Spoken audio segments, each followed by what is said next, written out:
క్రిందటి వీడియోలో ఒక మూసి ఉన్న మూతతో ఉన్న కప్పుని తీసుకొని దాంట్లో కొంత ఎత్తు వరకు ద్రవాన్ని నింపాము. పైన శూన్యాన్ని చేశాము. ఆ కప్కి ఒక చిన్న రంధ్రము చేశాము. రంధ్రం యొక్క వైశాల్యం కప్ యొక్క వైశాల్యానికి 1000 వంతు.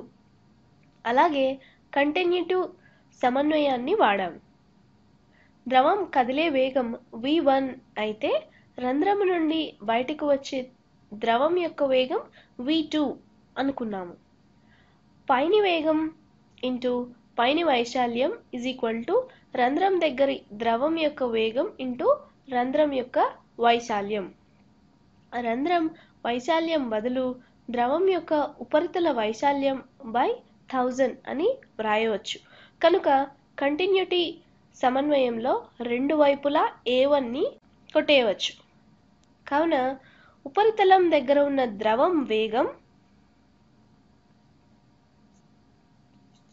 రంధ్రం దగ్గర ఉన్న ద్రవం యొక్క వేగం కన్నా 1000 రెట్లు తక్కువ. కావున బెర్నౌలీ సమన్వయం యొక్క ఎడమవైపు ఉన్న 3 చరరాశులు వచ్చాయి. కనుక కుడివైపు చరరాశులను కనుక్కుందాం. బెర్నౌలీ సమన్వయాన్ని రాస్తాను. P1 ప్లస్ రో G H1 ప్లస్ రో V1 square by 2 is equal to P2 plus రో G H2 ప్లస్ రో V2 స్క్వేర్ బై 2. ఇప్పుడు బిందువు 2 దగ్గర పీడనం ఎంత ఉందో చూద్దాం. ఈ బిందువు 2 నుండి బయటకు వచ్చే ద్రవం ఏ పని చేయటం లేదు. ఎందుకంటే అది దేని మీద బలాన్ని ఉపయోగించడం లేదు.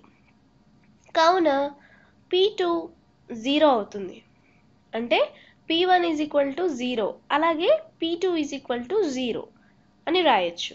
ఒకవేళ కప్ లాగా కాక పైప్ లాగా బొమ్మని గీస్తే పెద్ద రంధ్రం ఉన్న వైపు వాక్యూమ్ని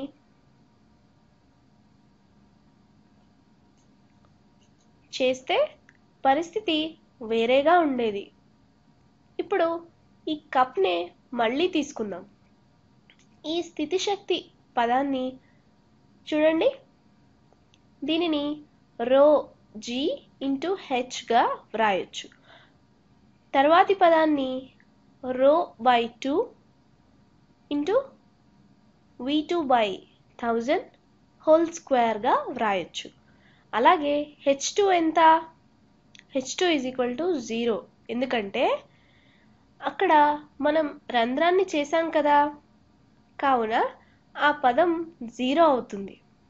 మిగిలినది రో V2 స్క్వేర్ బై 2. రో అన్నది సమన్వయంలో రెండు వైపులా ఉన్నందువలన కొట్టివేయచ్చు. అలాగే రెండు వైపులా 2తో గుణిస్తే మనకి 2GH plus V2 square by 10 lakhs is equal to V2 square వస్తుంది. V2 స్క్వేర్ బై 10 lakhs యొక్క విలువ చాలా చిన్నది.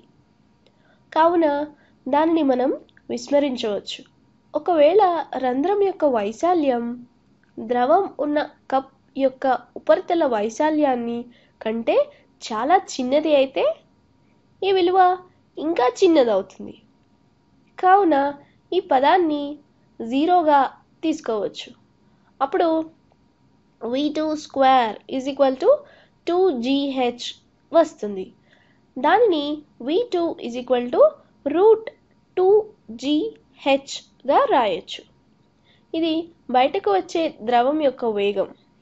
ఎంత ద్రవం ఈ రంధ్రము నుండి బయటకు వస్తుంది? దానిని మనం ముందే చూసాము. దానిని ఫ్లక్స్ అంటాము. బయటకు వచ్చే ద్రవం యొక్క దూరం అక్కడి ద్రవం యొక్క వేగం ఇంటూ సమయానికి సమానము. అలాగే బయటకు వచ్చే నీటి మట్టం యొక్క అడ్డుభాగపు వైశాల్యము రంధ్రము వైశాల్యానికి సమానము. కావున బయటకు వచ్చే ద్రవం యొక్క flux R is equal to రంధ్రం యొక్క వైశాల్యం A2 ఇంటూ ద్రవం యొక్క వేగం v2కి సమానము. ఇది a2 ఇంటూ రూట్ 2gHకి సమానము. ఇది మనం తర్వాతి వీడియోస్లో లెక్కలను సాల్వ్ చేయడానికి వాడతాము.